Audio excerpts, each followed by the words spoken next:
How we feeling? Woo. Woo. Woo. Come down, Lord. Hey. Come down and deliver me. Come down and deliver me. Come down, Lord. Come down and deliver me. Oh, come down and deliver me. Come down and deliver me. Come down, Lord. Come down and deliver me. Oh, Jehovah Jireh, you're my provider. Come down, Lord. Come down and deliver me. Hey, Jehovah Nissi, my Lord, remember me. Come down, Lord. Come down and deliver me. Oh, come down and deliver me. Come down and deliver me. Come down, Lord. Come down, Lord. Come down and deliver me. Hey, come down and deliver me. Come down and deliver me. Come down, Lord. Come down and deliver me. Hey, I call you deliverer, my only deliverer. Come down, Lord. Hallelujah, Lord. Come down and deliver me. Hey, I call you deliverer, my only deliverer. Come down, Lord. Come down and deliver me. Hey, come down and deliver me. Come down and deliver me. Come down, Lord. What you could do, Come Lord. down and deliver me. Come down and deliver me. Come down and deliver me. Come down, Lord. Come down and deliver me. I call you holy. Your name is holy. Come down, Lord. Come down and deliver me. I call you worthy. Your name is worthy. Come down, Lord. Jesus, Come Abba, down and Father. deliver me. Oh, come down and deliver me. Come down and deliver me. Oh, come down and deliver me. Come down and deliver me. Hey, come Come down down and and deliver me. Oh, Come down and deliver me. Oh, come down and Deliver me. Come on. Come down and deliver me. Come down and deliver me. Come down and deliver me. Come down. Come down and deliver me. Oh, Come down and deliver me. Come down and deliver me. Come down and deliver me. Come down and deliver me. hey, Lord, Come down and deliver me. do what you must do, Lord. Come down and deliver me. Come down and deliver me. You took what the enemy meant for evil. Come down and deliver me. Turn it for good. Deliver me. Come down and deliver me. Come down and deliver me. Hey, come down and deliver me. Deliver me. Come down and deliver me. Come down and deliver me. Come down and deliver me. Come down and deliver me. Come down and deliver me. Come down and deliver me. Come down and deliver me. Come down and deliver me. Deliver me. Deliver me. Come down And deliver me. Come down. Deliver me. Come down. And deliver me. Come down. Come down and deliver me. Oh, deliver me, oh God. My God, deliver me. Deliver me. Oh Lord, deliver me, oh God. Deliver me, oh God. My Lord, deliver me. Deliver me. From fornication, abortion, lustration, getting locked up in decision. I forget to mention, he is my decision. He can heal the nation. Oh Lord, Teach me how to stay. Teach me how to find my way, not decay. Teach me how to work, but not as a club. but who don't serve my God, they are just. Deliver me, oh God, deliver me, oh God. My Lord, deliver me. Deliver me. Hey, deliver me, oh God, deliver me, oh God. My Lord, deliver me. Deliver me. Believe in him, and you will win. You need to find yourself and not sin. Yes, this is new. I now have a clue. The best thing that happened in my life was you. And I said yes, you are the best. No one else I really want to impress. Not even a girl in a tight short dress. And for me to even think that I was a mess. Oh Lord, deliver me, oh God, deliver me, oh God. My God, deliver me, Deliver me, hey, deliver me, oh God, deliver me, oh God. My God, deliver me, deliver me.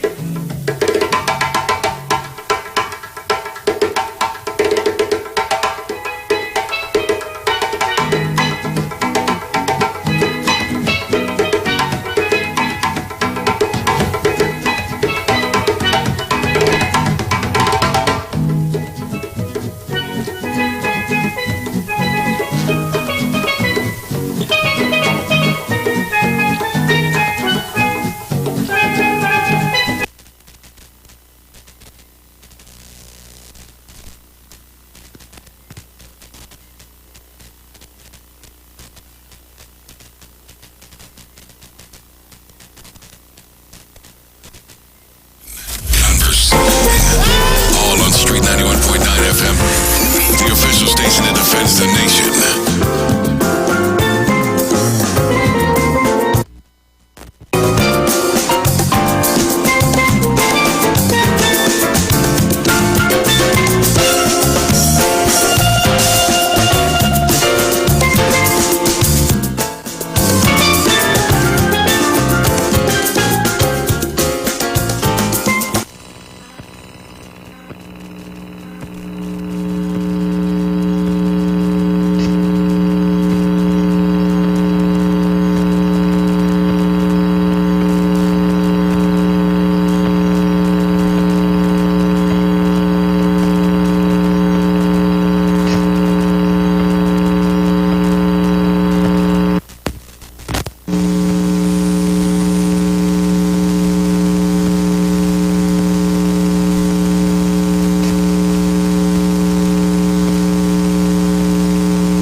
evening, ladies and gentlemen. Please stand for the national anthem of our beautiful Twin Island Republic of Trinidad and Tobago, played by Obadeli Alec of the Massey Trinidad All-Stars Steel Orchestra.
Please remain standing for a prayer by Father Martin Serju, Administrator of the Cathedral of the Immaculate Conception.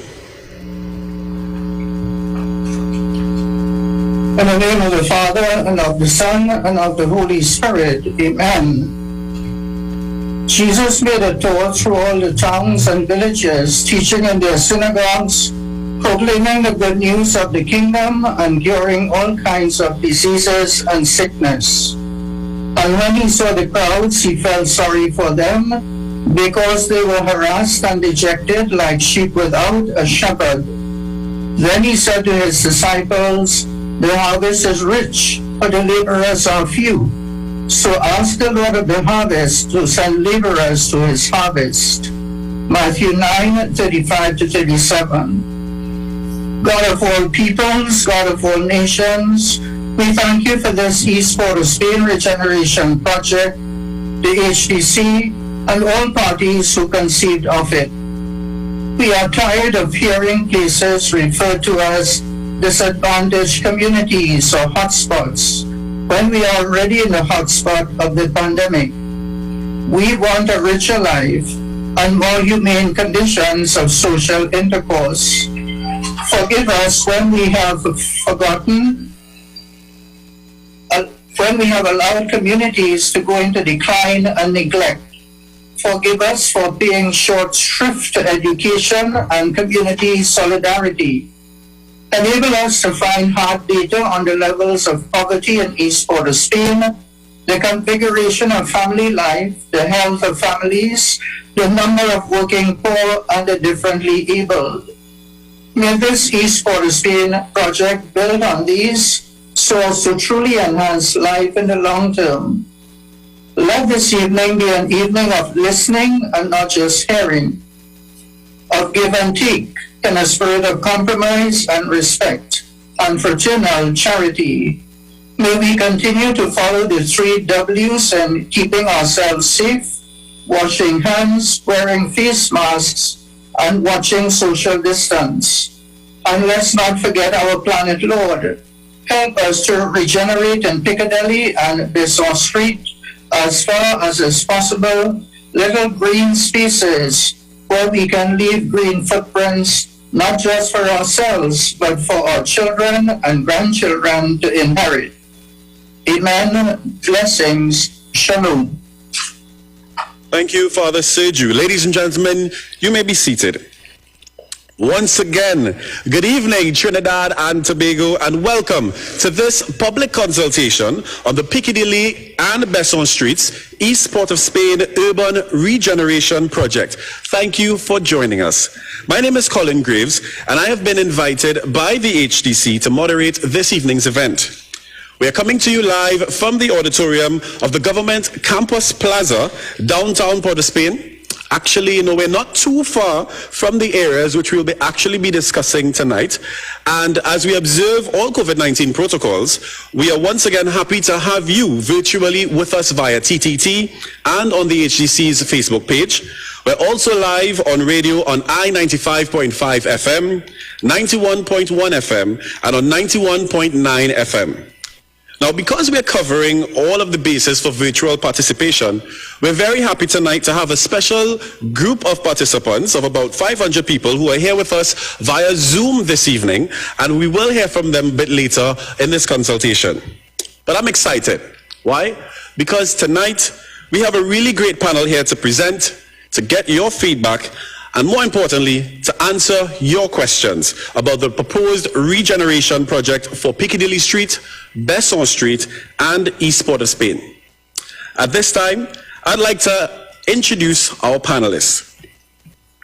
The Honorable Penelope Beckles, MP and Minister of Housing and Urban Development.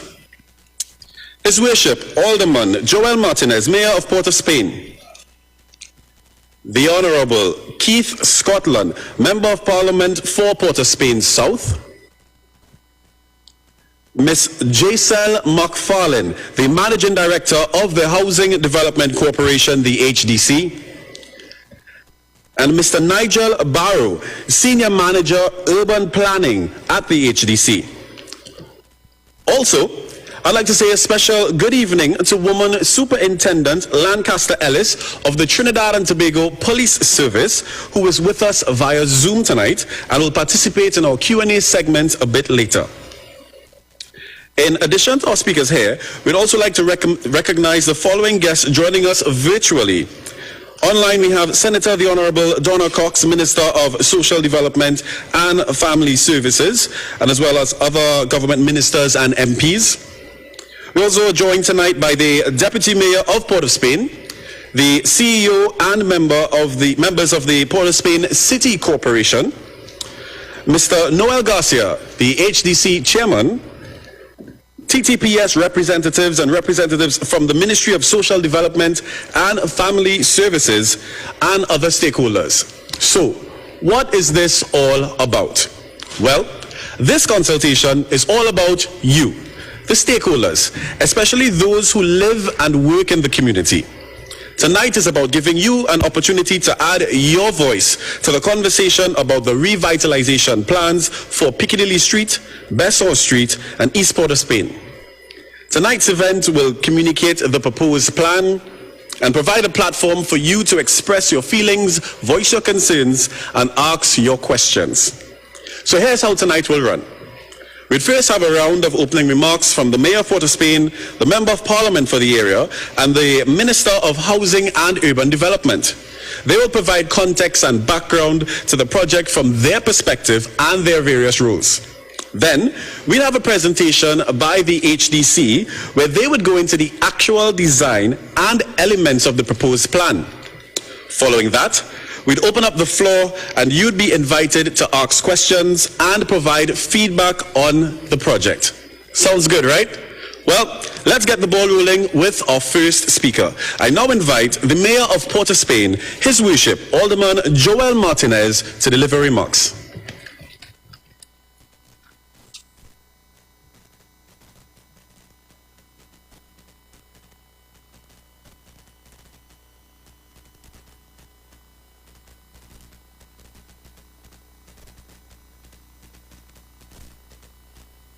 Thank you very much.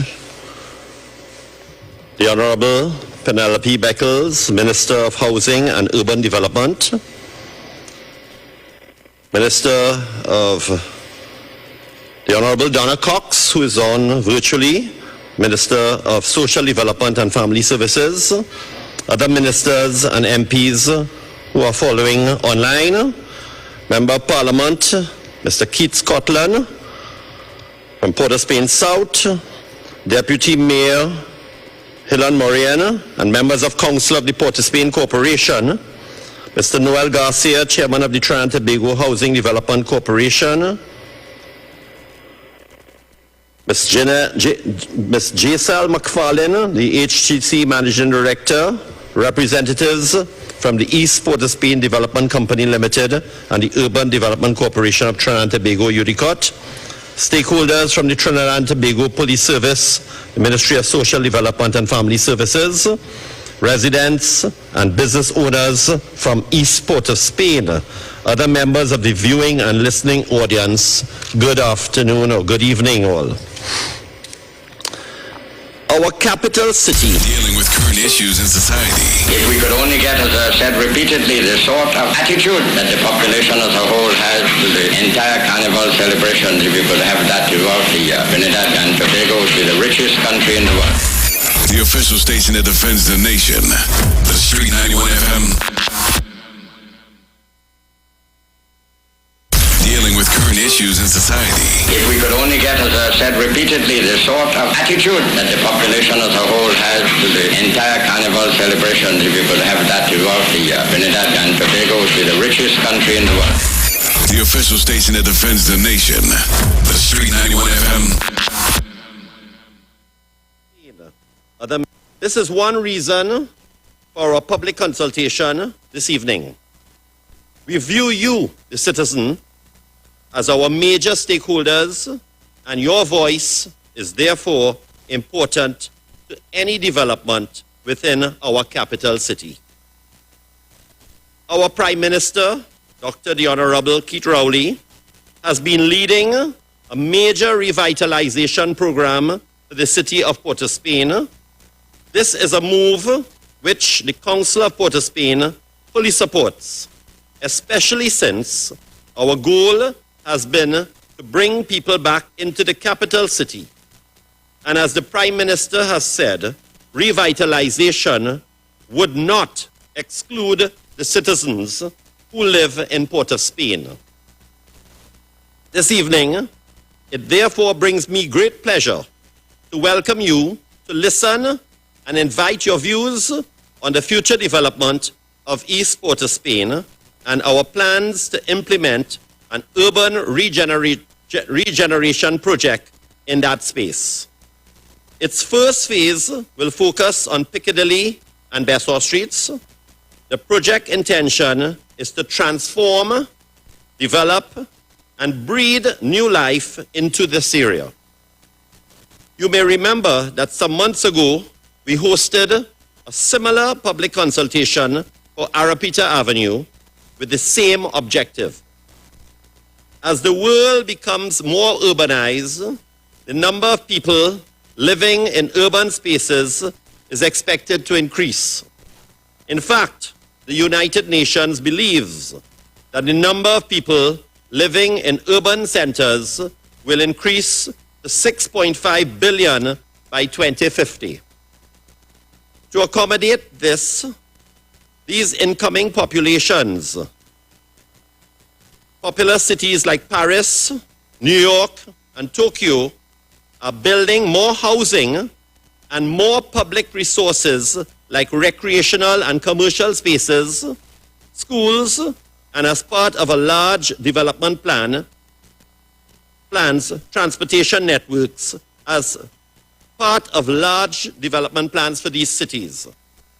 Tonight's discussion will put forward an urban regeneration project which proposes very similar items. As mayor of the capital city, I am happy to see the attention placed on Port of Spain by this government.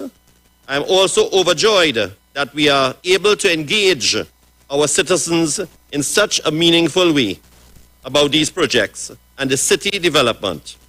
I therefore give my full support to the project and I look forward to its full implementation. Let's have a great and enjoyable session. And thank you, Mayor Martinez. So this project is taking place in the Port of Spain South area. So of course it's only fitting that we have the Member of Parliament for Port of Spain South, the Honourable Keith Scotland, here with us to give us his thoughts and perspectives on the proposed developmental plans. Mr. Scotland.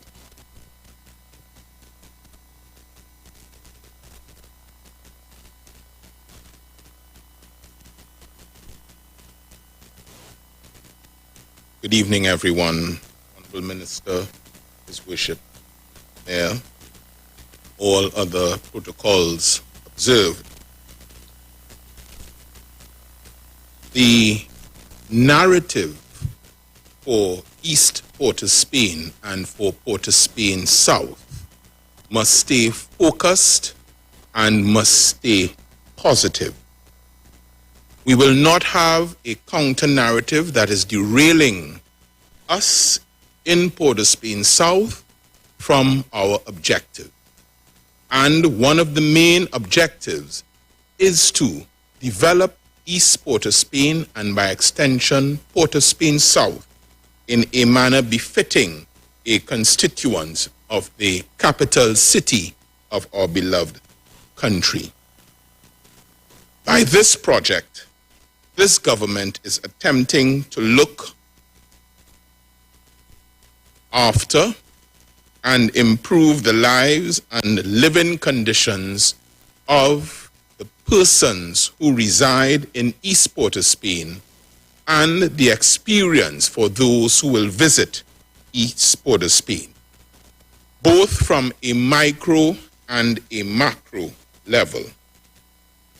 In doing so, we are trying to provide jobs for young persons, not so young persons, but persons who reside in East Port of Spain and the environs, and we are also taking your views on board, hence this consultation process.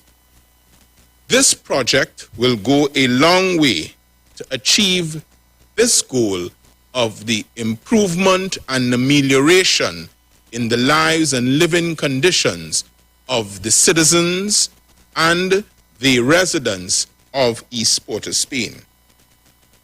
It creates residential development. It means that the living spaces will be developed in a way that is in keeping with the 21st century. And when you see the plans, I am sure that you will agree with me that it is indeed worthy of an edifice that is in the capital city. It will also create commercial spaces and community spaces. When we look at commercial spaces, it brings opportunities to the entrepreneurs of East Port of Spain and particularly the environs of Piccadilly and Besson Street. It will provide community bonding. These communities need healing. We are on the process, we are on the road to healing, and nothing East Port of Spain must derail us. We must heal.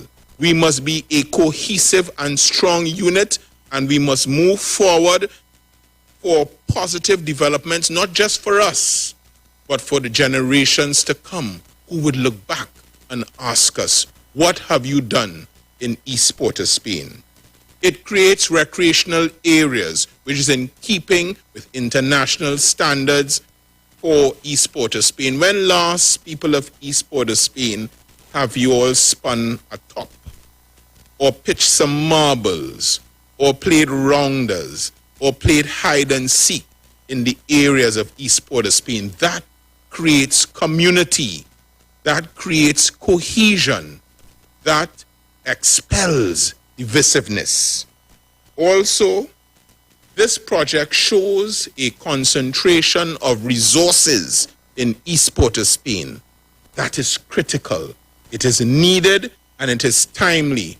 What it also shows is that just as this government is looking after the micro needs, ensuring that in a time of need, we provide hampers, we provide assistance for persons of East Port of Spain. We are also looking parallel at the development of East Port of Spain. Honorable Minister, I want to thank you expressly. HDC, I want to thank you also. I want to thank all the partners. I want to thank the Urban Development Corporation of Trinidad and Tobago for bringing this project to East Port of Spain, and in particular Piccadilly and Besson Street. It will be, and it will utilize some 2 acres of land. That is prime land, and this is a prime development. So I say to the constituents of East Port of Spain, and particularly Piccadilly and Besson Street, grasp this opportunity with open hands and with both hands. Let us stay focused on our narrative of improving our lot, not for just ourselves, but for generations to come. And for that, I thank you, Honorable Minister, His Worship. I thank you for the support and for the partners, the HDC, UDCOT, and the East Port of Spain Development Company.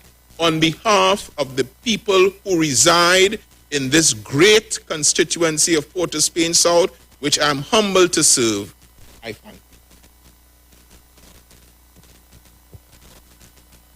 And we thank you, MP Scotland, for such great remarks on behalf of the constituents. So as you can see, the Housing Development Corporation, the HDC, is the leading coordinating agency for this project in close partnership with the Urban Development Corporation of Trinidad and Tobago, UDCOT. As Line Minister, the Honorable Penelope Beckles, as Minister of Housing and Urban Development, of course, has a vested interest in the views of stakeholders and the successful rollout of this project. So at this time, we invite the Honorable Minister to deliver her remarks.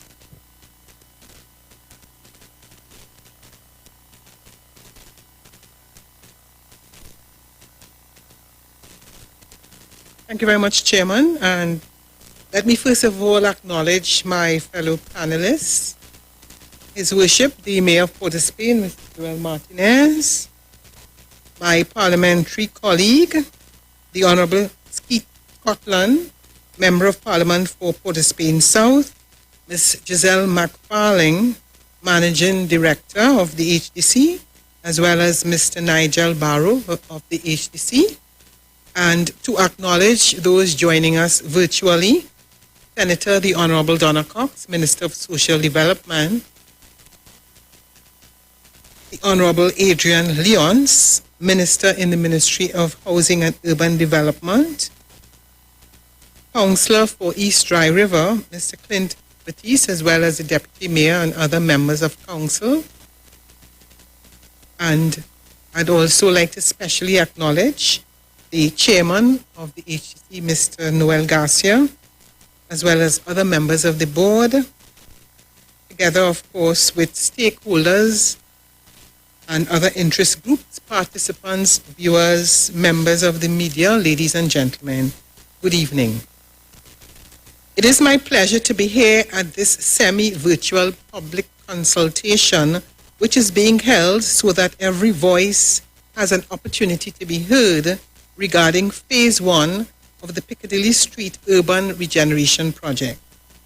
This project was conceived and initiated in 2017 by the Office of the Prime Minister in conjunction with the Ministry of Housing and Urban Development and key agencies, namely the Housing Development Corporation, the Urban Development Corporation of Trinidad and Tobago, and the East Port of Spain Development Company Limited, and approved by Cabinet in early 2019.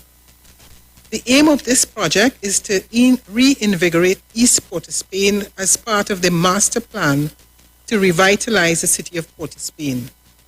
The intent of this administration, as articulated by the Honourable Keith Rowley, Prime Minister of the Republic of Trinidad and Tobago, in his address at the Spotlight Forum on Urban Development Rejuvenation of the city of Port of Spain, is to, and I quote, restore life and vibrancy, enhance property values, discourage criminal activity, and stimulate the economy in order to give the gateway to our capital city a much-needed facelift.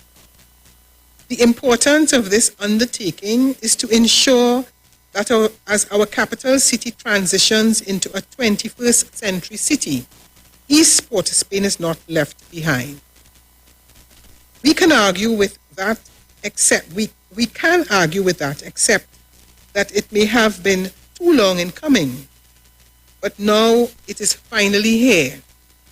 and we should endeavor to see it become a reality because the benefits will far outweigh any cost that will be experienced. The vision, therefore, is to create a sustainable community utilizing a mixed development concept which caters to the needs of residents.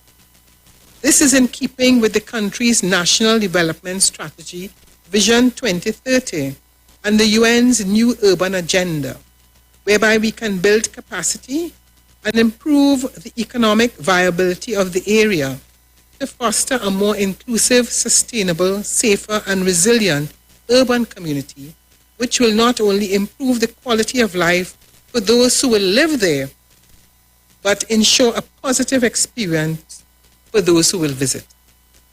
This will be achieved by utilizing sustainable urban practices and policies to provide appropriate infrastructure, attractive modern housing units, increase amenities, social services, and recreational spaces for residents with landscaping and use of solar panel site lighting, as well as opportunities for entrepreneurial economic activity and employment through the provision of commercial spaces. The government recognizes that in addition to improving the living condition of residents, it must also provide the impetus to encourage economic sustainability, which is key to the successful revitalization of East Port of Spain. This will go a long way in creating economic growth and financial independence. The strategic intent of the Ministry of Housing and Urban Development and its agencies is to transform and revitalize East Port of Spain in such a manner as to add value, reduce inequities, and enhance the quality and standard of living for residents of East Port of Spain and environs, while encouraging private sector investment and entrepreneurial activity. It is our view that this project will act as a catalyst for positive change within the area. In closing, I wish to urge all participants to be mindful that we have a collective responsibility to ensure the rejuvenation and revitalization of East Port of Spain through this and similar projects so that we can restore civic consciousness in the residents about the area. Thank you very much. And we thank you, Honorable Minister. Civic consciousness, such a great thing what's needed in society. So the very purpose of this evening's consultation, of course, is to introduce the new plans or the proposed plans for the East Port of Spain Regeneration Project to you. Introduce these plans to you, the stakeholders, those of you who work and live in this area and traverse this area to see how it's going to improve based on what's being proposed within these plans. To do this, I now invite Mr. Nigel Barrow, and he's the Acting Senior Manager of Urban Planning at the HDC, to make tonight's feature presentation about the project. Mr. Barrow.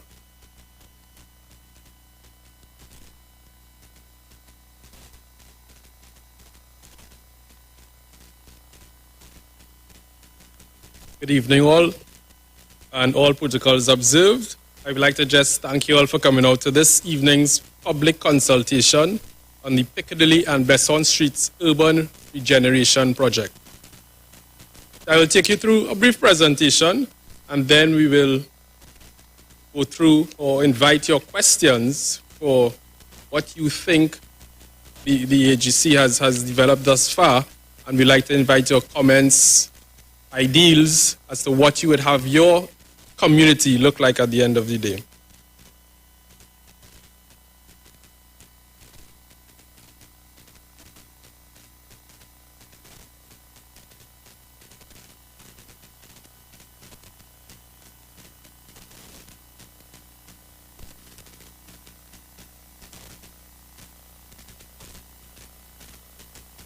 So a general overview of the upcoming presentation. I will just speak to the context, provide you with the project location, discuss the existing conditions within the community. Then we will further discuss the project objectives. I will then walk you through the conceptual plan that we have to date, and then your opportunity to provide your questions, your advice, your issues, your ideas for the community that will be then provided or allowed. So a general context. We are aware that the government of Trinidad and Tobago has fully committed to the urban revitalization of the city of Port of Spain and its environs. And the AGC continues in its urban renewal housing program to focus on the restoration as well as the regeneration of urban communities. And this is aimed at specifically improving the quality of life for the residents of these communities in East Port of Spain. So we'll be looking at the social environment, the economic environment, and of course the physical environment. Today, the consultation is focusing on Piccadilly Street and Besson Street communities, and the development of these plans has been done in conjunction with the UDCOT.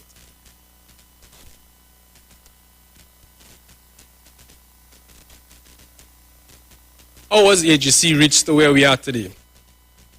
We would have began as the Planning and Housing Commission long before I was born in the 1960s.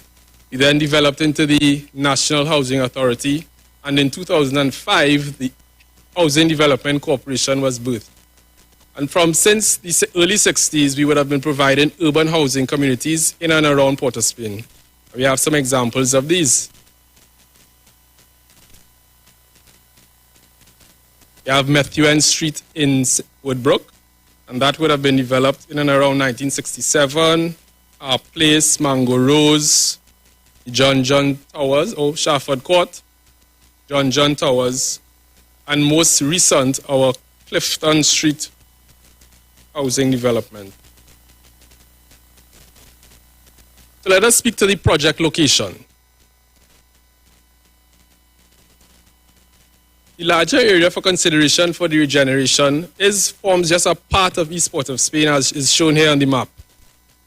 We will be looking at the block just north of Laventille Road, heading south down Piccadilly Street, moving all the way down to South Quay, to the east, the St. Paul Street Sporting Complex, and to the west, to the Nelson Street, where we have some existing housing developments presently.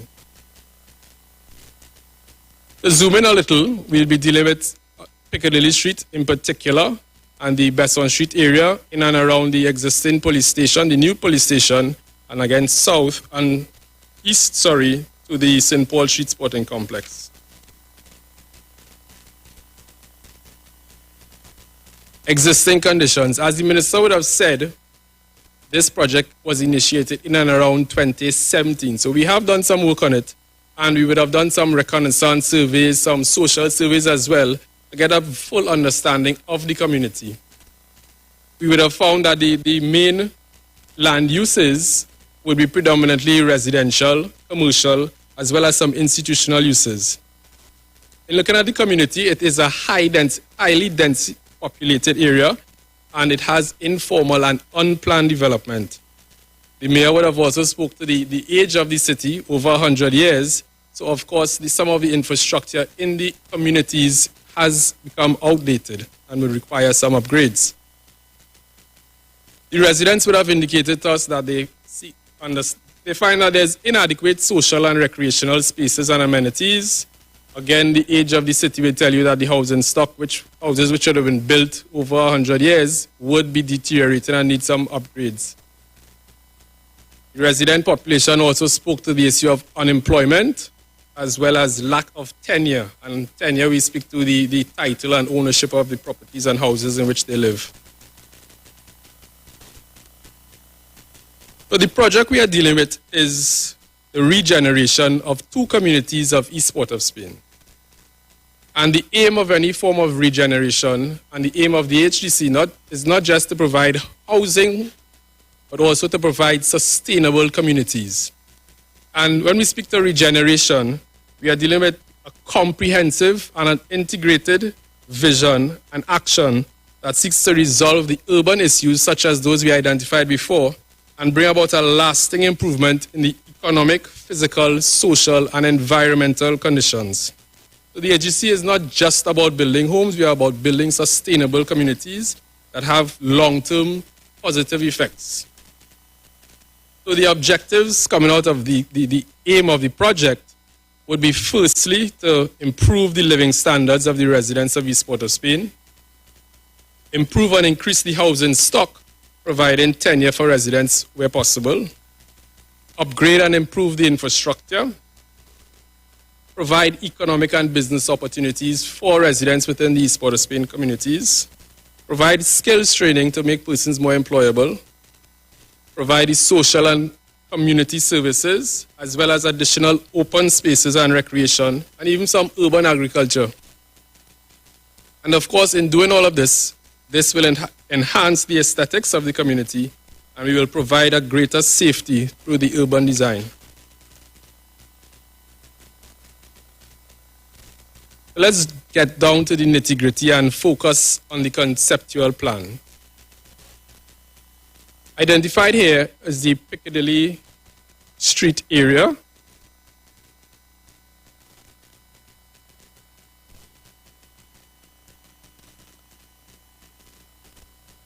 And specifically the Piccadilly Street Regeneration Project, we would have identified an area that is the least densely populated so that we could redevelop this area with minimal displacement and with minimal to no displacement of residents. So the question always is, do we have to move out of the city? Do we have to move out of our homes? And the simple answer to that question is no. In this first phase of development that we are proposing, no one will have to be relocated at this point in time. So we are proposing a mixed-use development to incorporate residential development, commercial, recreational, and community spaces. And we will speak to this on the next slide. The Besson Street housing or conceptual plan and regeneration plan is also identified just below the Piccadilly area. And again, we are seeking to provide mixed-use development with residential, commercial, and recreational spaces. We are also promoting and conceptualizing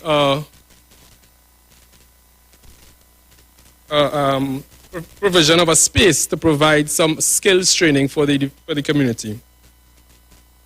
The next steps and for future development, we will look at the Drag Brothers facility. And of course, we will have further consultation with the businessmen in this section to provide, for them to provide with us, for us, what their hopes and their thoughts are that are needed for development within their facility. We will also look further up Piccadilly Street, which is more densely populated. We must include our existing communities along Nelson Street and Duncan Street. And we'll be looking at to see how we can upgrade the developments there. We know that there are some buildings and some units that are derelict in nature. So we will seek to demolish these and replace them with open green spaces so we can provide a lighter environment within the community and possibly provide some urban agriculture there as well. We also have community use sites. We know Piccadilly Street and East Port of Spain is rich with culture and as well as historical significance. So these community sites would include, to the north, the All Stars. Lower down, we have the eagerly awaited new Desperados. Yes, Desperados Steel Orchestra, their new home. In addition to, we have the site of the St. Paul Street Sporting Complex that will need some further upgrades, as well as we have the new Drag Brothers Mall along the Independence Square. So we have a lot planned. We have a lot of ideas and ideals, but again, the purpose here today is to get your thoughts and your visions for your community.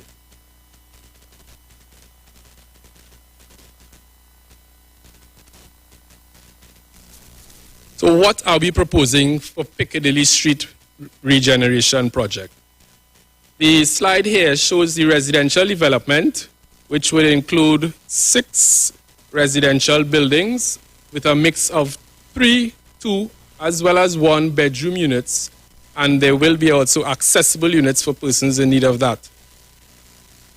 Also on the site, again, to encourage and encourage sustainability, we have a commercial and community area and community building that will be on the old Besson Street Police Station site. Of course, we speak to the recreational areas that are required within any and every development. And on the site as well, there is a historical building that we will be liaising and reaching out to the National Two-Bedroom Unit. We will have comfortable size bedrooms, adequate washrooms, and a nice open plan concept for the living, dining, and kitchen area.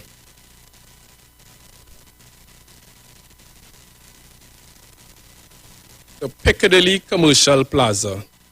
We are proposing a commercial and community space that would allow for you, the residents, to be a part of and to practice your trade, to get involved in entrepreneurial activity, to stimulate the activity within the area. And you can see here a lovely landscape, streetscape with the retail stores on the lower levels. We have some community spaces on the upper level, which could include stuff like homework centers, a hall for small gatherings when we go back to some form of normalcy, as well as we encourage in these spaces NGOs to provide services and programs, mentorship, business training, empowerment centers. We'd encourage the NGOs to come together with the East Port of Spain community to provide these services that are necessary at this time. The Besson Street Regeneration Project, and this is specifically where we are welcoming and eager to hear your input and get your input and hear your concerns and ideas. We will be looking at providing residential development, definitely. This is just a conceptual rendering of the residential units and a possible streetscape for Besson Street. Here we have a courtyard, internal courtyard, where we can see children happily playing under the watchful eyes of members of the older members of the community.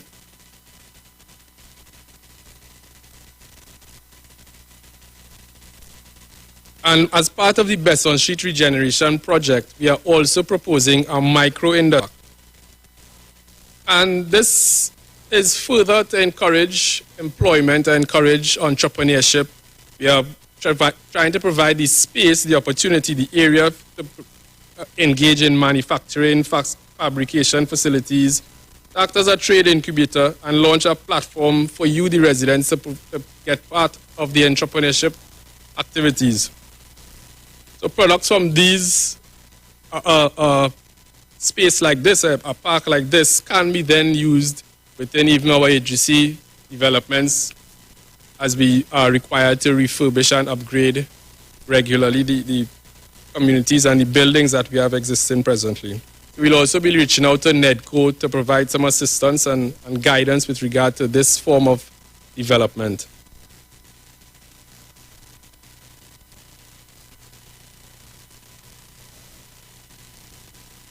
Urban agriculture. It is something new. Previously, you'd expect agriculture to take place in the rural areas within the country, but a new and trending practice is community gardens. And we are seeking to encourage community gardens even within our existing housing developments. We will definitely encourage it in these proposed plans that we have for East Port of Spain. And I was speaking to the East Port of Spain Development Company, and they have indicated that initiatives such as these do exist presently and have recently started in and around other communities in East Port of Spain. So we hope that this can continue. And as you can see on the slide as well, it's not really necessary to have large parcels of land for this, and you can have vertical gardens that utilize much less land space.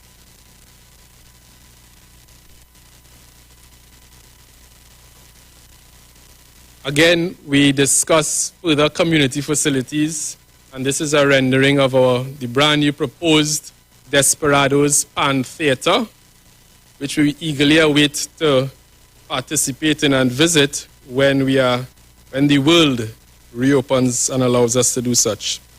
So this is the part of the presentation where I shall bow out, and we encourage your questions, your ideas, your inputs as we further develop plans for your regeneration of your community. Thank you.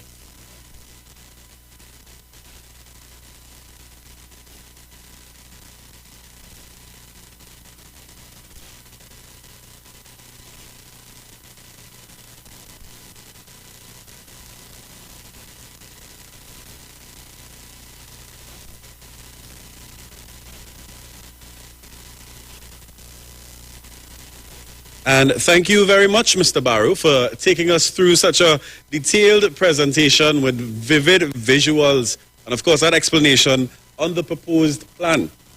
Well, ladies and gentlemen, it's that time, you know. It's that time that we hear from you. Your views and opinions, of course, are very critical to this project and its successful implementation. We're happy to have our panel here with us to get your feedback, respond to your concerns, answer your questions. And just to remind you at this time as well, that online, virtually, we also have Senator the Honorable Donna Cox, Minister of Social Development and Family Services, as well as a representative from the TTPS, that's Woman Superintendent Lancaster Ellis, who is also with us online and will form part of the panel responding to your questions this evening. So before we begin, here are a few house rules. We have two methods for participation this evening. You can either opt to type your comments into the comments chat on either Zoom or for those who are joining us via Facebook. And for those of us who are on Zoom, please use the raise your hand feature so that we can enable your audio and let you ask your questions directly. In addition to that, you're encouraged to please state your name and where you live before making your contribution. And all contributions and sharing should, of course, be respectful. You're asked to be as brief as possible, as we want to allow as many persons as possible to contribute. And if you'd like to direct your question to a particular panelist, please indicate this before asking your question. The floor is now open. So residents and stakeholders, this is your time. Let's hear from you. So as our Zoom participants get ready to go, I'd like to kick things off with a question we got from social media. And I'm going to direct this one to our last speaker, Mr. Barrow. Can you please tell us, how long is this project expected to take and when will it begin? Right, again, the project is, as we understand, in the conceptual and developmental stage. However, we expect that construction, and it will be done on a phased basis, but the development of the Piccadilly Street project should take up 24 to 30 months for the completion. And we expect or anticipate that it could start as early as the first quarter of 2022. First quarter of 2022, just now. All right, so as we continue with the questions, I'm going to pull another one from social media. And this one is going to be directed to Minister Beckles. Are you ready? No. Let's go, right? Is this project targeted at attracting new residents to the area? And if so, will this result in the area now becoming less affordable for those existing residents? No, this project, of course, is primarily for the persons from, as I said, Southeast Port of Spain and environment. Okay, so at this time we have a question coming in from Zoom. So we'd like to invite Sewell Dinoon to please pose the question.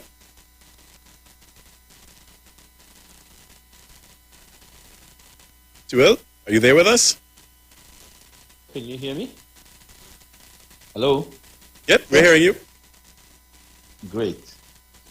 Good night to the Minister, the MP, and the Mayor, and others on the podium.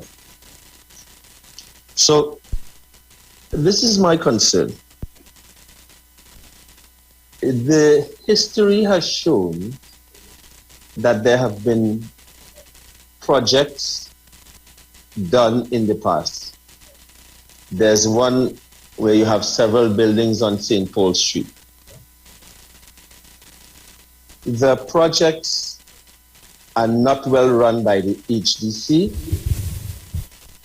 Then we have projects in other areas where the HDC projects, such as in Maloney and those places, are not well run. So what is going to happen with this revitalization idea? Are they going to is this going to be another project that is being done and then they just like give it to the people like, eh? You see, there's a major concern I have. In the last 18 years, I believe that East Port of Spain has been allowed to spiral out of control because it has been put in a temporary suspended manner, thereby causing persons who may have an interest in the area to be suspect whether they can invest or do anything in a place that has real richness. A last point I want to make, a brand new police station was built, and on that street you have the Riverside Plaza building, which is a well-grandfathered project into the system, high-rise commercial. You have a historic park called the Europa Park. You have a very large church next to the police station. And on that street, you also have the historic Bethlehem Boys and Girls School. You have lots of retired police officers very active. You also have a playground. And this is what happened. A brand new police station, national security money is spent, and the children couldn't go to play in the playground. Something about that structure didn't work well. And I'm wondering what is going to happen in the future. Can someone address that? Because, as I say, the community has been allowed to spiral out of control. And there's one last point I wish to make. I'm sorry, Mr. Dinoon. I want to wrap this up. I'm going to wrap this up in a minute. I want to suggest to the MP and the minister, the MP does have a responsibility to ensure that the people in the community is experiencing a certain kind of standard of living. And the MP and the Minister of Housing, two very dynamic people. I think you all need to speak with each other about how you can improve the conditions, living conditions of the very good people living in the community. There's need for basic law and order to also be enforced at all times for these communities to flourish now and in the future. I'm finished. Thank you. Thank you, Mr. Dinoon. A mouthful there, so I'm going to start with Minister Beckles. Yeah, thank you very much, Mr. Dinoon. I want to thank you kindly for all your comments and your concerns, and of course, in particular, your concern as it relates to issues of crime. And I appreciate your comments as it relates to the HDC and your thoughts that you may not have been very happy as to how things have been in the past. And let me say that I also have some concern, and I'm sure the managing director who's here, as well as the chairman who's listening, we commit ourselves to do better. We know that HDC we have to improve on our delivery of service, and I give you the assurance that that is one of the areas that we are addressing very seriously. We have improved in many of our areas in putting in place what we call basically management structures, where we actually ask persons who are living in the area, because they have a stake in it. So it is something that we certainly could consider for an area like East Port of Spain. So you live there, you get involved in managing the facility, and you work together with the HDC.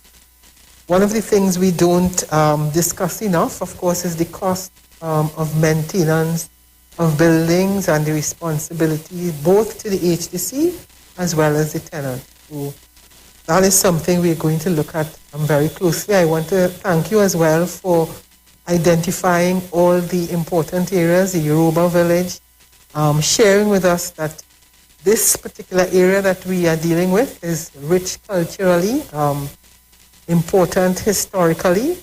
We have specifically selected that because we have recognized exactly what you have said, and that means that it's very important for us to pay close attention to the residents as they share with us as we say, the sustainability, the maintenance of the rich cultural history of the area, and that is what we will incorporate as we do this exercise. And again, thank you very much. Hey, and I would also like to hear a word from Mr. Scotland as the caller addressed some issues with the actual constituency. Mr. Dinoon, I think Mr. Dinoon is one of our constituents. If I know, I think he's a businessman also. I would want to address an issue that is very close to my consciousness, and it's an issue that was raised. What will be done when these projects come to fruition? What will happen after? I would want to encourage the residents and the people of East Port of Spain, Piccadilly Street, Besson Street, to also take charge of part of your destiny. Don't rely wholly on HDC, on UDCOT, on the East Port of Spain Development Corporation. Things such as maintenance of spaces. Form yourselves, have a susu. Every Saturday, come out, it builds community. It also builds a feeling of independence and taking charge of your communities. And I want to put that in the mix, to partner with the government agencies, to have pride in your community, and also to take charge of it, as Mr. Dinoon, you have done in your sphere of life. That's the first thing. Secondly, that image of the children playing, that in the green spaces, no government, no police can bring that to your community. The people in the community must bring that to their community. That is why when I started, I spoke about, you know how long I haven't seen a top or some marbles? And I want us to start to get back, apart from the games that we play online with the tablets, start to get back to that community interaction where young persons and old persons interact. So my theme in answer and just in conjunction with the Honorable Minister said is I would want to see the residents also take charge and empower themselves for their future. And another theme that would have originated from the caller would have been in terms of the HEC process of getting projects done. We'd like to invite Ms. McFarlane to comment on what makes this developmental project different from the other HEC projects, to communicate who's working on it and why should someone have confidence that this project will not follow the similar fate as some of the others.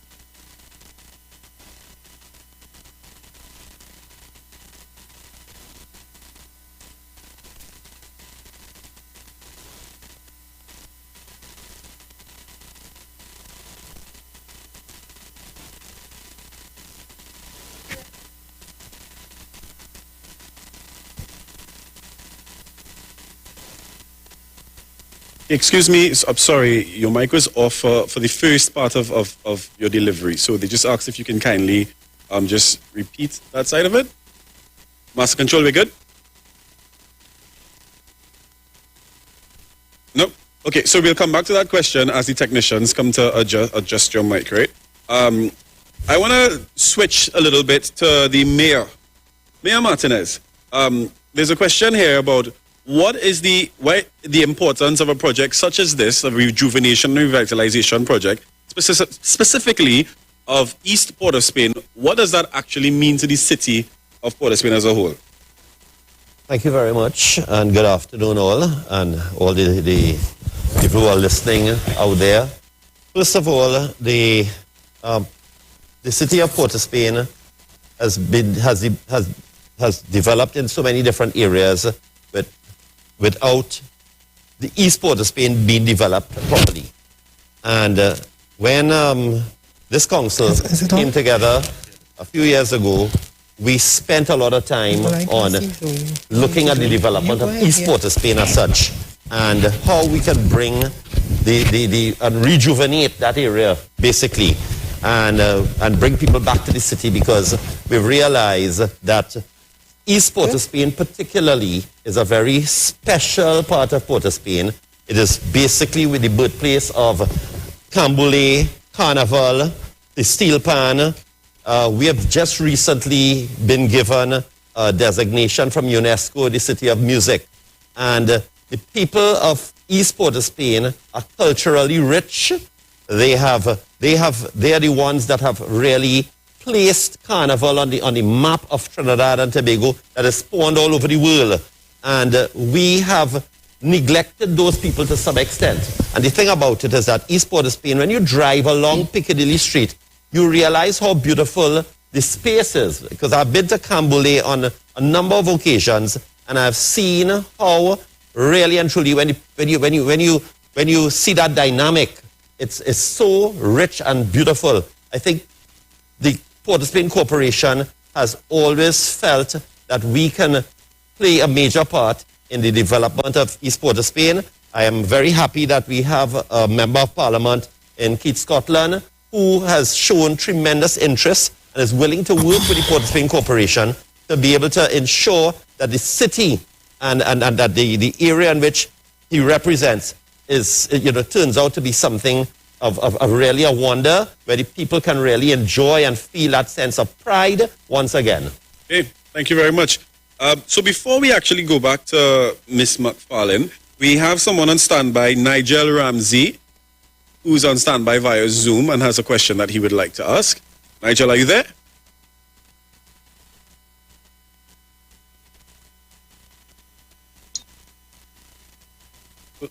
So Nigel, we're seeing you. I think you need to unmute yourself, it looks like. I pressed unmute. Are you hearing me? Good to go. Yeah, we're hearing you now. Okay. My name is Nigel Ramsey, and I am a stakeholder. I'm a quantity surveyor, project manager.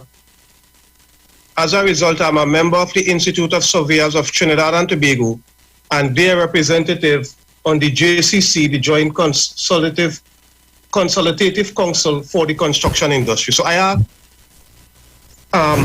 where is my manners?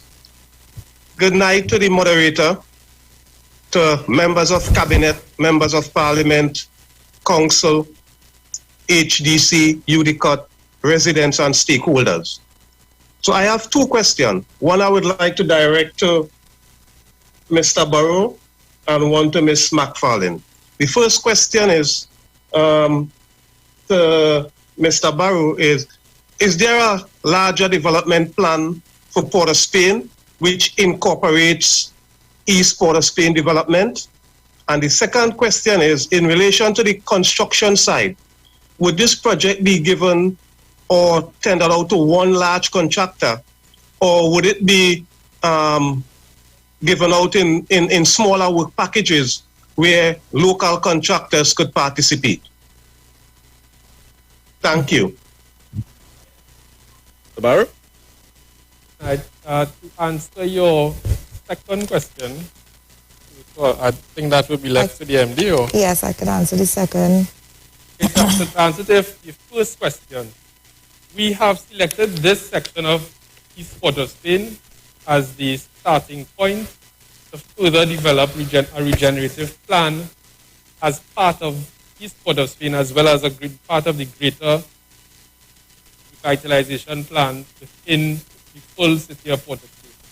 So the revitalization plan of Port of Spain would have identified some nodes and projects that would work as catalysts for regeneration. Piccadilly Street is one of those projects, as well as the Despers Farm Theatre. So these are the starting points, and we will be liaising with the communities, definitely moving into the future, as well as the other stakeholders, East Port of Spain Development Company, in devising a plan, a full, total, encompassing plan for East Port of Spain regeneration as part of the City of Port of Spain revitalization. And Ms. McFarlane, Yeah. you want to tackle the second part of the question? Yes. So good night. Your second question was in relation to procurement and whether the contract would be given out to a single provider. So as you know, we operate under the Procurement Act. And in addition to that, good procurement practices would require that we tender the job, and depending on the size, it may be given out as one package or in many packages. HGC also ensures that we practice what you may call perhaps local content, and therefore it will be our responsibility to ensure that residents in the area are given some consideration in terms of employment and in terms of carrying out the works thereafter. Okay, thank you very much. We have another question from social media that speaks to the idea of the allocation of these residential units. So the question, Ms. McFarlane, this one goes to you. Will affected residents be given priority considerations for these residential units? Okay.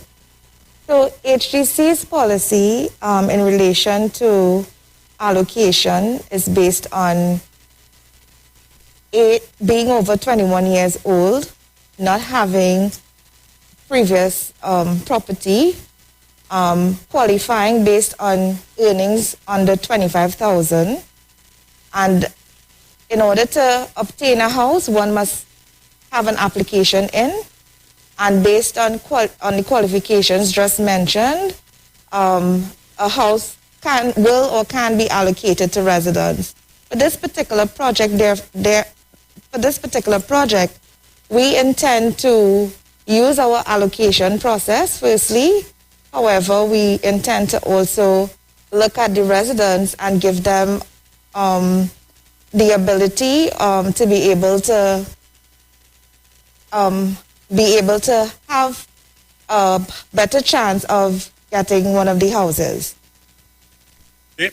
So thank you very much. So on the Zoom, because remember we have panelists, we have on the Zoom as well. So on the Zoom tonight, as I mentioned earlier, we have the Honorable Donna Cox, Minister of Social Development and Family Services. Minister Cox, are you there? We have a question that came in just for you.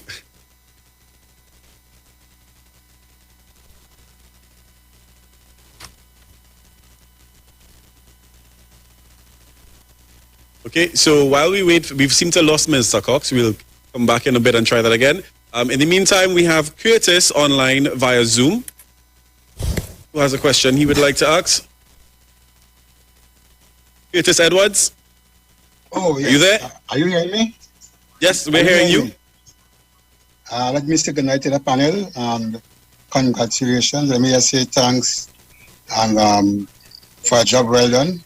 I have 3 little questions I would like to ask. The first one is to the gentleman from HDC. HGC, concerning the water levels when rainfall in Port of Spain. We know that the water climbs over that dry river. I mean, literally covers it over into Port of Spain, all the way down to South Key. Where I would like to know what is the plan for that, if there is any kind of mitigation in place for that. The second one goes to the MP for the area, Mr. Scotland, who has been doing a good job. Congratulations to you, sir. My thing is that I heard you said what is going to happen after the project. I would like to know what will happen before the project, where education is concerned for the people in the area, preparing them for a mega project like this, so that we don't just go in there and use it up and we fall right back into the old system. So I think what is needed here is education in entrepreneurship, in academics, in sports, and everything that you plan to do to enhance the project to really make sure it works properly and that people are prepared for such of facility when it do comes. My third question is to the mayor of Port of Spain. Mr. Mayor, East Port of Spain may look nice, but I have a problem with Port of Spain itself. What is your plans for all these vagrants in town? Sorry, homeless. I mean, don't say the word vagrants, for the homeless people. What are the plans for them? I mean, we walk on Frederick Street and see human waste on Frederick Street. It's that bad now. I would like to know what are your plans to really get the city going. Okay, thank you very much, Curtis. We got your 3 questions. So the first question to Mr. Barrow. Tell us about any plans in this development about water levels and rainfall. Well, firstly, the agency is not specifically responsible for the infrastructure work within the city. But however, any form of regeneration plan, any development plan we would definitely liaise with all the stakeholders, specifically being the Ministry of Works and Transport, who will deal with flooding, as well as the City Corporation, in seeking to resolve the issues of flooding. We know it's a major issue, so infrastructure upgrades and development work must take place on the infrastructure for a development plan or regeneration or housing plan to have any form of success. So as I said, we will definitely be liaising with the all other agencies to find solutions to these problems. Okay, and the second question that Curtis had went to the MP, Mr. Scotland. It was about what's happening post this development, post the construction of these buildings and care for the area. If I understand it, I thought he said pre with respect to education, but even post, it doesn't matter, because what we want to say is that this process that we're engaged in now tonight, that is part of the education process, to educate the residents and the persons who have a stake in East Port of Spain as to what is to transpire. Ongoing, I say that the rich knowledge and the history of residents of East Port of Spain, they may need formal lessons in entrepreneurship, but that's all, just formal lessons in maybe accounting. But I cannot envision a people more innovative who have done so much with less that would need that I or anyone could teach them on entrepreneurship, save and except the formal skills. And with respect to post, it will be an ongoing process. I want to share this with Trinidad and Tobago. The Honorable Minister and His Worship the Mayor really are committed to this project. Before we came, persons of Nelson and Duncan Street will know that we promised them a visit just before the onset of the pandemic. I was speaking to the Honorable Minister about it before, but before we came online, the Honorable Minister said to me, you know what we're going to do? If we can't do it by Zoom, we will do it in small numbers. And this is not a rehearsed script. We have just discussed it. And His Worship the Mayor says, look, we are on board.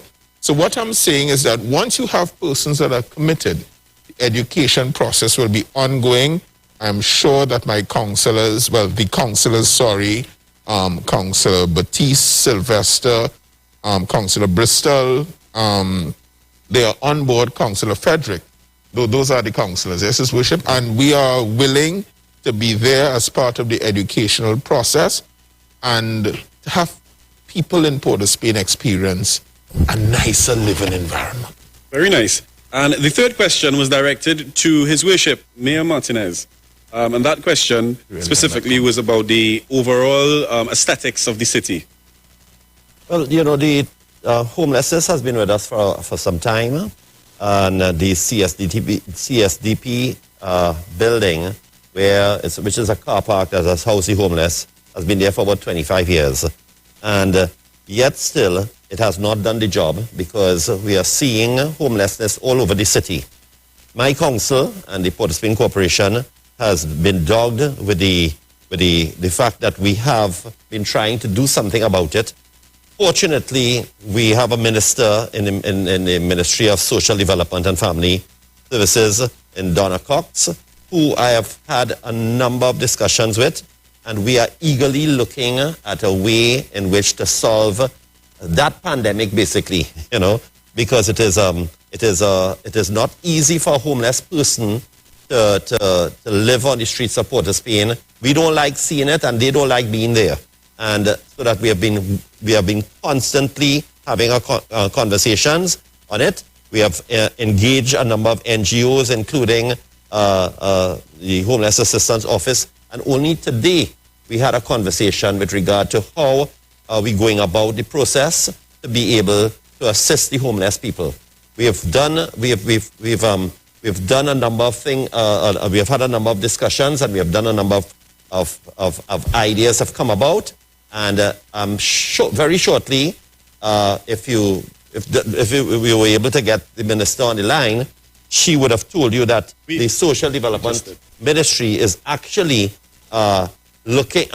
They've looked at a number of places, and they're zeroed in on a building of which they are looking to bring that thing to fruition very shortly. Thank you. So let's bring Minister Cox in, because we heard that we would have just gotten her back on the line. Good evening, Minister Cox. Thank you. Good evening, and good evening to all. Thank you. So we're on the topic of homeless individuals and a shelter for displaced persons within the city. Can you shed some light on that for us? Yes, I heard the mayor, and I want to concur with what he has been saying.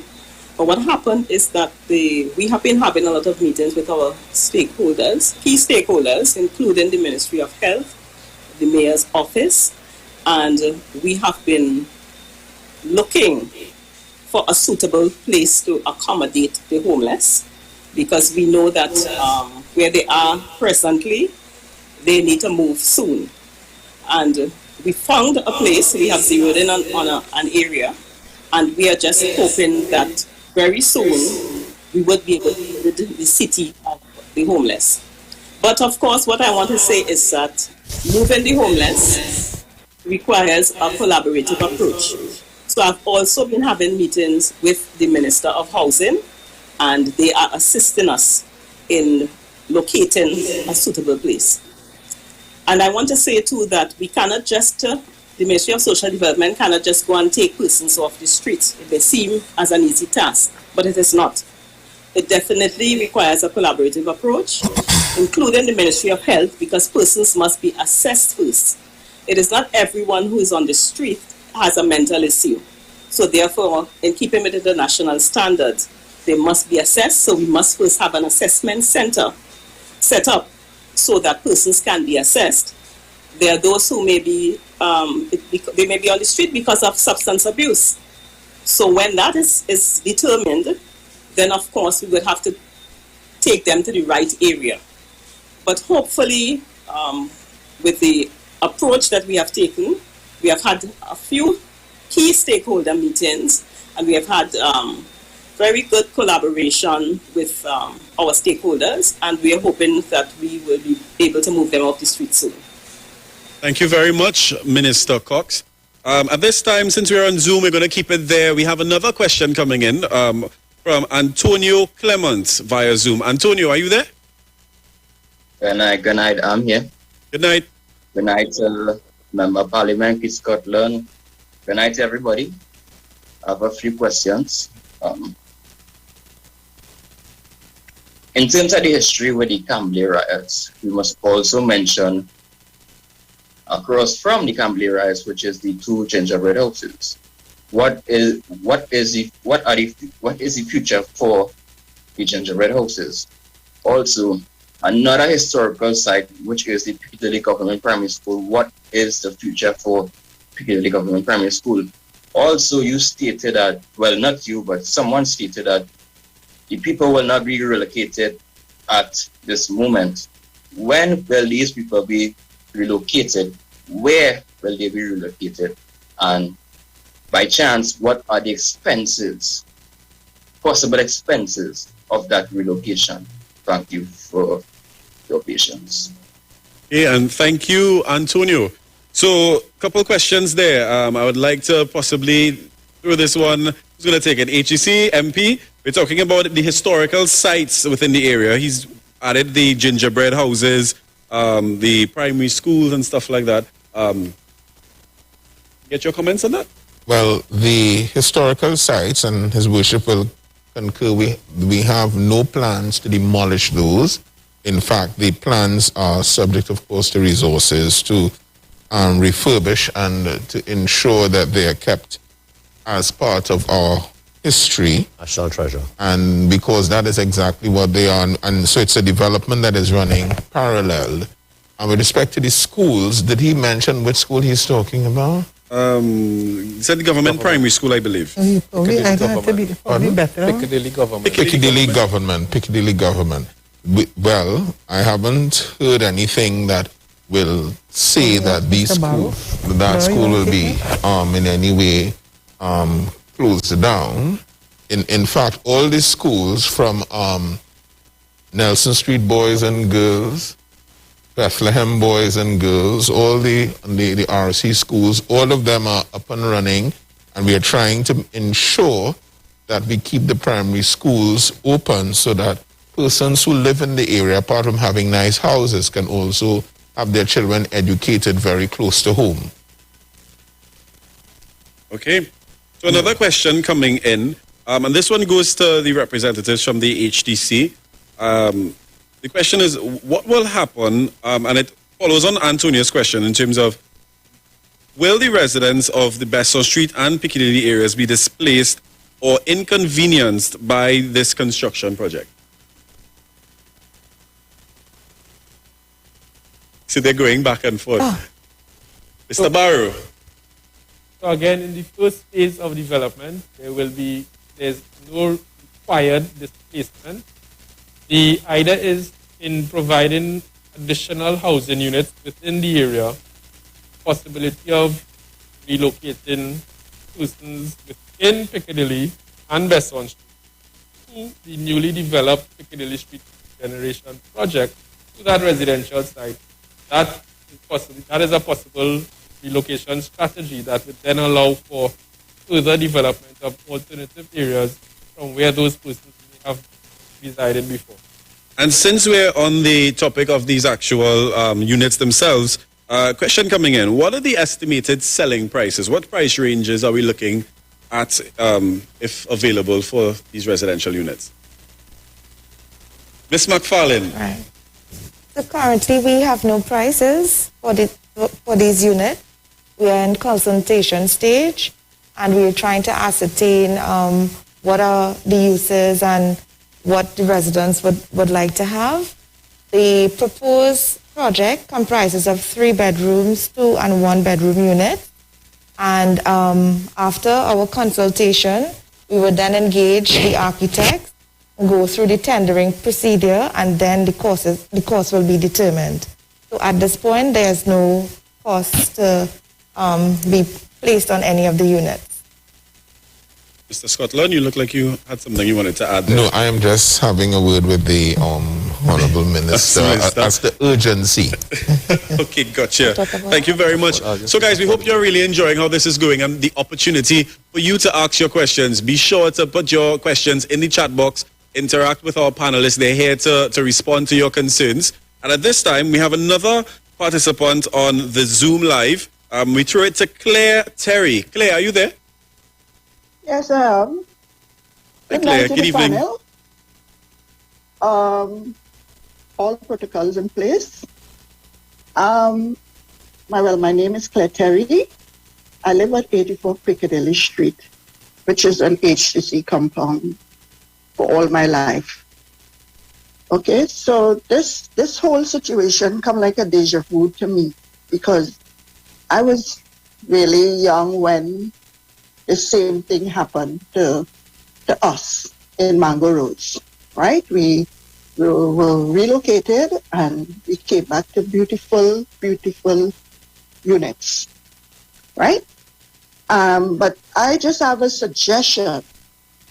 The corner of Prince and Piccadilly Street, I would love to see that widen, because all my life, and being a driver, that corner there is very, very small compared to when you go on the greens, where the Cambule enactment take place, a wide area, right?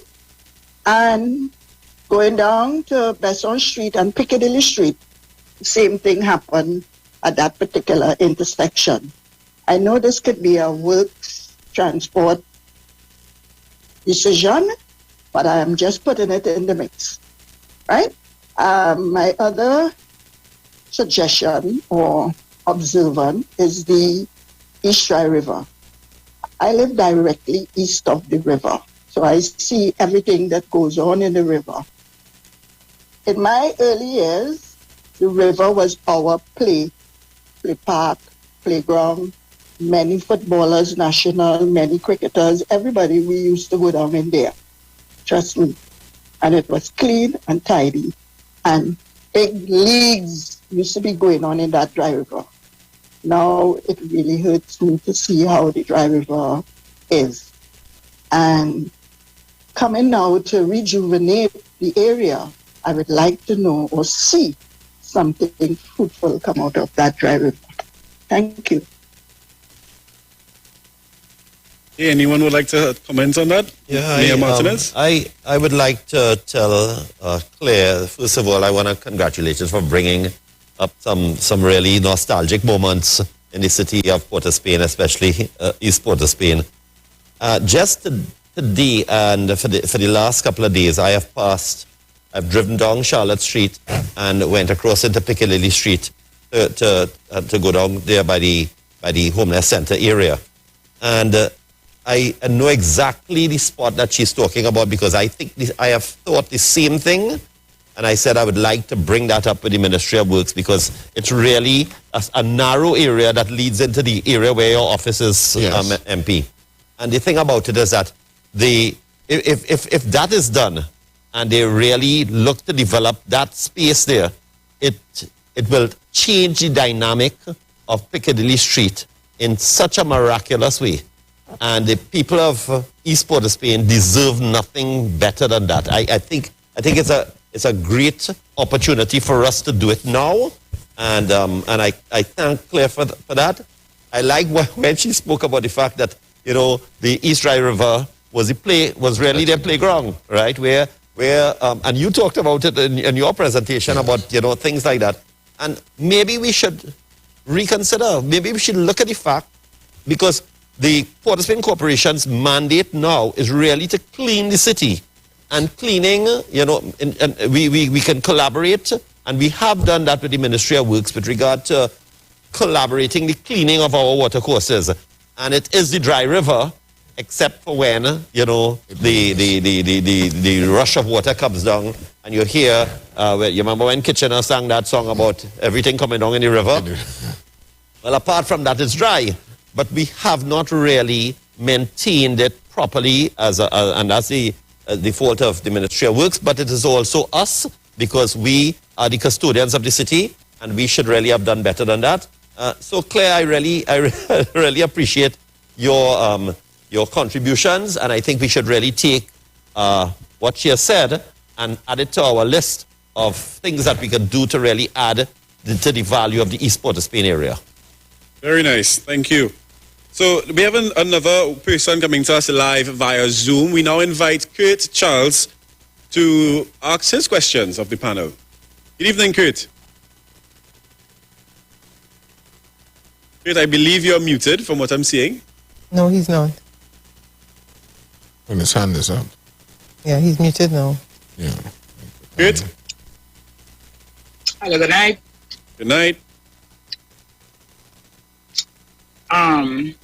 I just came to say, I want to say good night to everybody from the parliament, all the viewers, and so forth, right?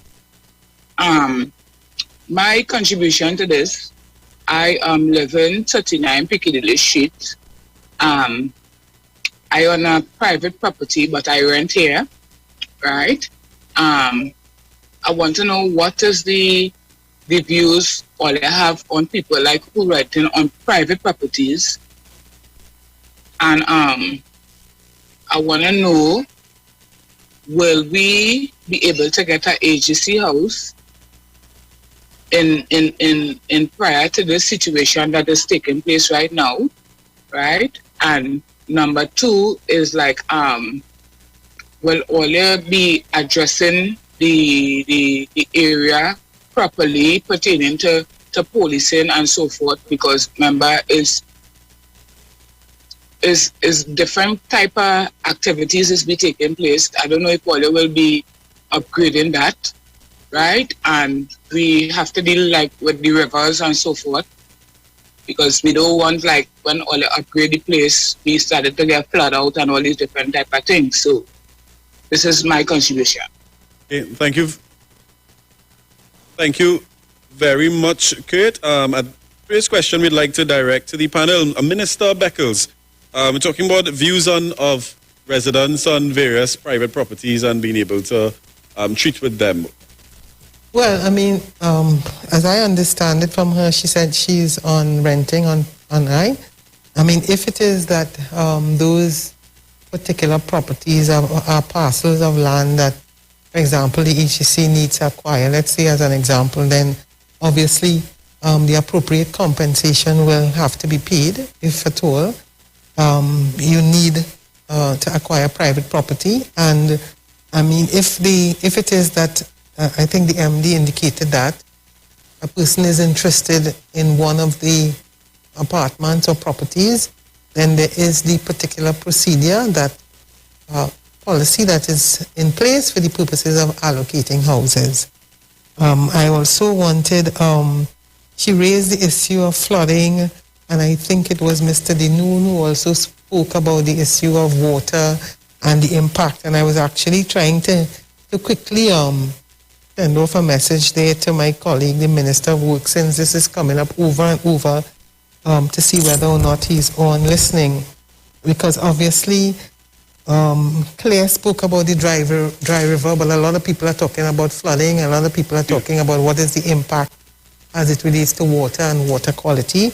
And that is the purpose, of course, of the consultation. I mean, there would be, at some point in time, we'll have to, of course, you have to apply for the CEC, and you will have to satisfy all these issues relating to flooding, relating to drainage, and those matters will have to be addressed as and when those matters come up. Okay, thank you very much. In that same vein, I would like to invite Ms. McFarlane to tell us a bit in terms of HTC's vision for residents like Claire who are renting on a property versus home ownership and stuff like that. How does the HTC treat with that in this sort of context? Okay. So as you know, the HTC's mandate is to build affordable homes for the citizens of Trinidad and Tobago. And in doing so, we would ensure that the homes that are built it does include communities and other amenities that are required by the residents. The application process for this will require that the residents provide the information to be able to qualify for such homes. Thank you very much, Ms. McFarlane. I see we have another person coming on the live. We're looking for Dara Healy. Are you there with us? We understand you have a question from our Zoom participants. Yes, I'm here. Good evening. Okay. Hi, everyone. Good evening. Good evening to the panel, and thank you for hosting this forum. I also want to say thank you to the mayor for speaking about Camberley. I represent the group that produces Camberley, and I see it has been mentioned many times. So pleased to know that we have been having a positive effect in the community. So very quickly, just two questions. We've heard a great deal about recreation, but our concern is that we would like to hear a bit more about cultural empowerment. So we'd like to find out, are there specific plans to incorporate culture, heritage, and the arts as an empowering force in a permanent way to celebrate Carnival in the area, to link culture and the arts to entrepreneurship opportunities, because we feel it's important to emphasize that there is a link there, to recognize the importance of culture and the arts and heritage in quality of life and healing that the MP spoke about, from an educational point of view, to properly document the foundation aspect of culture and heritage in that particular area, whether it's through street signs, living museums, generational projects, for instance, encouraging the older ones to share their knowledge of the area with the younger ones. And then A second question, in the long term, are there going to be plans to establish a training institute for our PAM? Thank you. Thank you very much, Dara. Two really great questions, of course, culturally grounded. So I'm going to direct the first question to our friends from the HDC. In terms of cultural, because I know in Mr. Barrow's presentation, he spoke about the Desperados, Spaniard, and mentioned Trinidad All-Stars. So in response to Dara, what can you tell us about cultural empowerment, the arts, heritage, and healing? Well, it is the aim of the agency, and we understand and embrace the cultural history, historical significance of the area. Again, the agency provides homes and sustainable communities spaces. What we would want to encourage is that the NGOs and I don't remember her name? Dara Healy. We want to encourage you, Zara, and this, as part of further consultation, that you provide us with with ideas as to how we can include, whether it be spaces for these cultural and artistic entrepreneurship, as well as the training facilities and training spaces. And again, to encourage other NGOs to be partner with the agency in such developments, providing the necessary training facilities, etc., and programs so that the community will benefit from it. Yeah, and as we sort of wrap up this session, I want to go to the MP for the area. Very grateful for the contribution, the last caller. This pandemic has given us an opportunity to have conversations with groups that we may not have had, and in an intimate way, in the sense that we can spend time. And our minister, His Worship the Mayor, do you know that there are 20 registered PAN sites and PAN organizations in Port of Spain South? I found that out 20. Part of our process, and in talking to the membership and the persons who are involved, we found out that the panyards are used as training ground for our young minds, and we want to start with that development process. The development of the Desperados at All Stars, a lot happens, but because of the pandemic, it's not happening anymore. But we intend to build. So what I will suggest is that, through His Worship, I know you have a number, you seem to know her. We want to engage you and other stakeholders in order to have your input in the development of culture and the rich culture that is East Port of Spain, and in fact Port of Spain South, and by extension Trinidad and Tobago. We don't lay claim to it. We just say that, we have produced a plethora and a lot of persons. So engage us, but certainly that will form part of any development in Piccadilly Street and Besson Street. And we intend to keep that going and develop it. All right, thank you very much, Mr. Scotland. Let me just add a little bit something to what the Member of Parliament was saying. First of all, she is the daughter of the renowned Pearl N2 Springer, who puts on the Cambole festival at the Piccadilly corner. Yes. The thing about it is that, as I said earlier, I have been to Cambole on a number of occasions already, and every year I truly appreciate it because I carry a lot of guests that actually didn't know about it.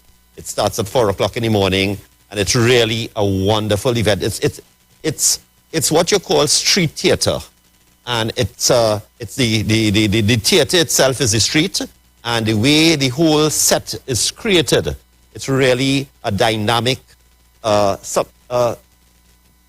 It gives that sense of great cultural respect for the area, and I think that we need to build on that. All right. I just wanted to say though that by All Stars, we have what you call the Neville Jules Junction now, which is named after one of our cultural icons. We have a carnival museum that is supposed to be taking place on Charlotte Street, which is Charlotte and Duke Street, where the old Penny Bank was. And we are looking at creating something called a Walk of Fame. A Walk of Fame where, just like Hollywood, you have that, but we want to do it with our local artists, create ambient music along the Brian Lara Promenade. And also there was a discussion at some stage where we should make that area like part of what you call the National Trust and create Cambule Corner. And that's where, I think that's where she's going, because the thing about it is that we don't treasure these things. We leave it to when somebody maybe internationally picks it up, and then we want to pedal back and try and find out like what we had with Juve Rum, you know. The thing about it is that we need to claim our spaces.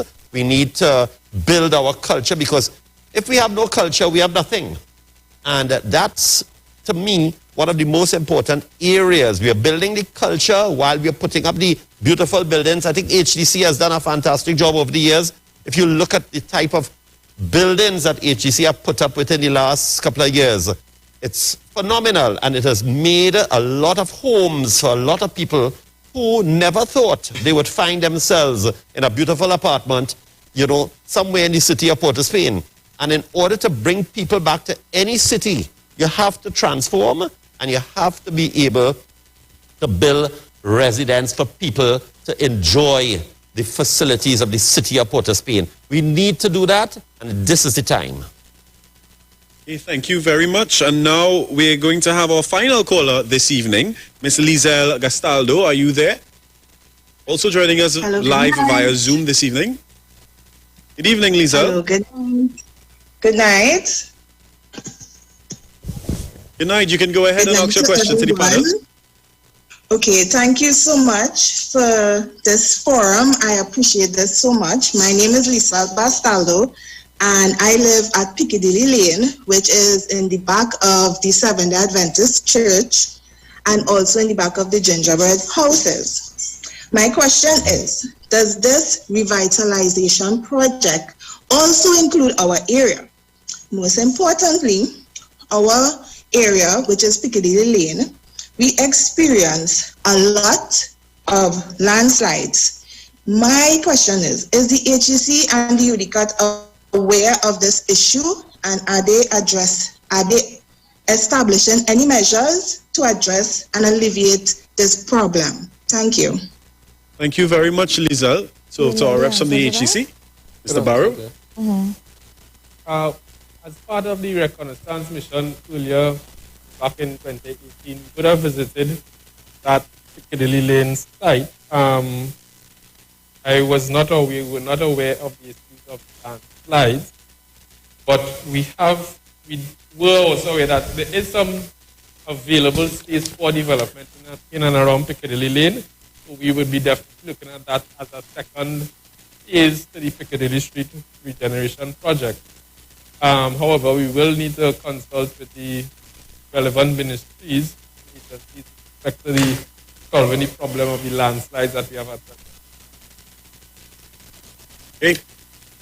Can I just, I just want to thank Lizelle for that, and for that very, very important question. And that's really what the consultation is all about, so that whenever, there may be issues we are not aware of. And so we really thank you for that. But I wanted to use the opportunity to say, in relation to some of the previous discussions which had to do with signage, and so the East Port of Spain Development Company, which falls under the Ministry of Housing, they have been very instrumental in working with the city in terms of the development of the signage. So that what Ms. Healy mentioned a while ago in terms of how do you recognize some of the stalwarts, we would see that there are several signs that have already been put up in the East Port of Spain area to acknowledge the work of and the cultural icons. As a matter of fact, the first question that we dealt with talked about the Yoruba village, they talked about the Cambule, the gingerbread house, and all and I think the Member of Parliament listed the multiplicity of buildings there. Of course, the incorporation of the design of the Desperados orchestra is critical, and we certainly look forward to the continued discussions and concerns, raised and suggestion, and today is actually the first of such discussion. Right. Thank you very much, Minister Beckles. And of course, thank you to all of our participants. Such a great way to bring the curtains down on this part of this evening with, of course, a question which really epitomizes what this consultation is about, bringing information and an exchange of information between, of course, the residents and the stakeholders of the Piccadilly and Besson Street area, of course, with our panel. So at this time, I would like to thank all of our panelists for participating in this session, as well as everyone out there who would have participated. And as we bring this part of our engagement this evening to a close, I now invite the HDC's Managing Director, Ms. J.Cell McFarlane, to tell us about the next steps. Ms. McFarlane. Hi, afternoon again. So the next step will be, after this consultation, to gather all the information that was presented this afternoon in order to determine what we are required to do. And you will hear from us shortly. Hey, thank you very much. And I believe you also have some closing remarks. Yes, I do. Yep.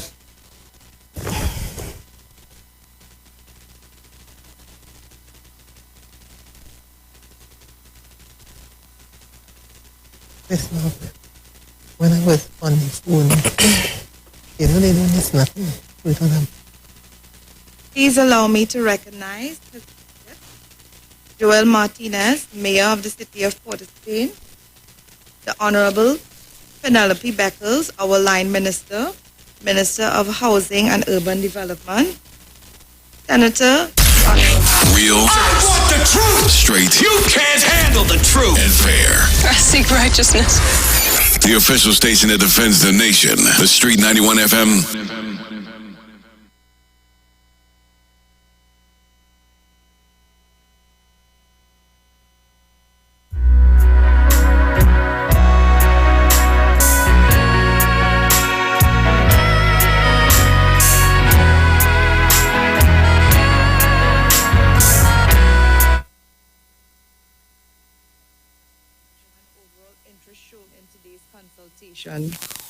Over the past few decades, a number of infrastructural projects was lively discussion and overall interest shown in today's consultation.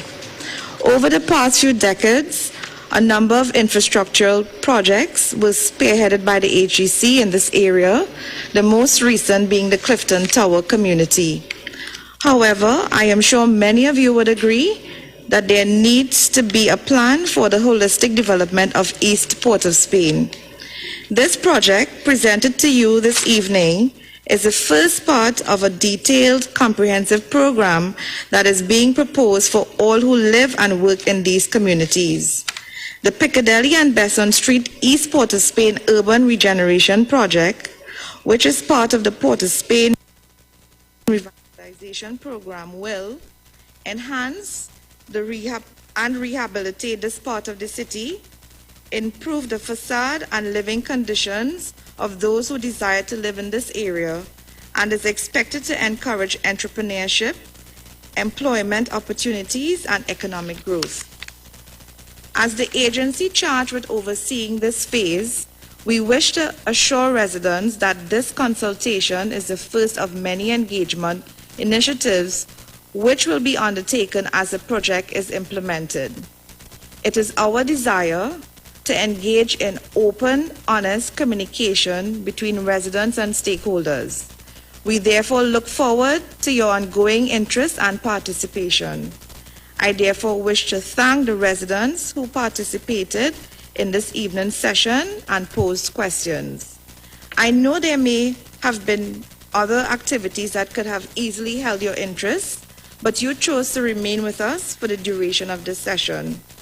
The frank and honest exchange of information certainly provided us all with additional insight, which will be taken into consideration as we move forward with this project. To our panelists and presenters, I appreciate the knowledge and technical skills you provided to this forum. I must also extend appreciation to the Mayor of Port of Spain, Member of Parliament for Port of Spain South, and other members of Parliament who augmented this evening's session. Your contributions were appreciated as well and well received. There were other stakeholders who were present for the session, such as the Deputy Mayor of Port of Spain, the CEO of Port of Spain City Corporation, Woman Superintendent Lancaster Ellis, and others. I thank you. I must also extend appreciation to the Honorable Penelope Beckles, who gave an overarching perspective of the project and its benefits to citizens, residents, and stakeholders. It is my hope that these combined efforts provided greater perspective and clarity to those who may have not been too familiar with the project which is being proposed.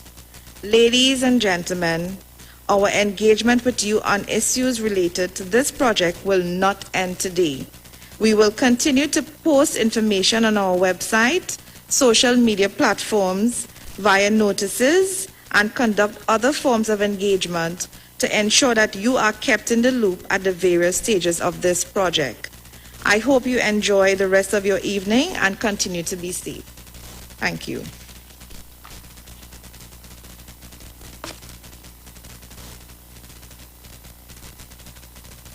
Thank you, MD. So, ladies and gentlemen, as we bring the curtains down on this evening's event, I thank you all for spending the evening with us. Please stay tuned to the various forms of media and the HEC's social media platforms to keep up to date with developments on this project. And if you have more questions, because we know that might happen, and the consultation really doesn't end there, feel free to email consultation@hdc.gov.tt. That's consultation@hdc.gov.tt. So your questions can be addressed there. I've been your host, Colin Graves. It's definitely been my pleasure spending this evening with you. And I urge you to please continue to follow the COVID-19 public health guidelines to protect yourselves and your loved ones. Remember, follow the 3 W's. Wear your mask, watch your distance, wash your hands. And please stay safe. Until next time, good night and goodbye.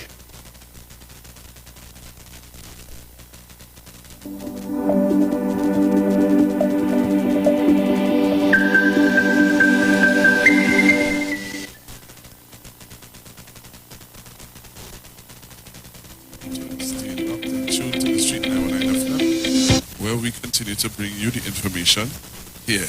So again, taking you back now to Master Control, where they are going to take you through the rest of the evening. So we were here at the HEC Piccadilly Bessel Street East Port of Spain Regeneration Project. All right. Again, we want to thank all of you for being with us live on Facebook and on YouTube. Talk to you guys tomorrow. Please go take you back to Master Control. God bless. Goodbye. Real. I want the truth. Straight. You can't handle the truth. And fair. I seek righteousness. The official station that defends the nation. The Street 91 FM.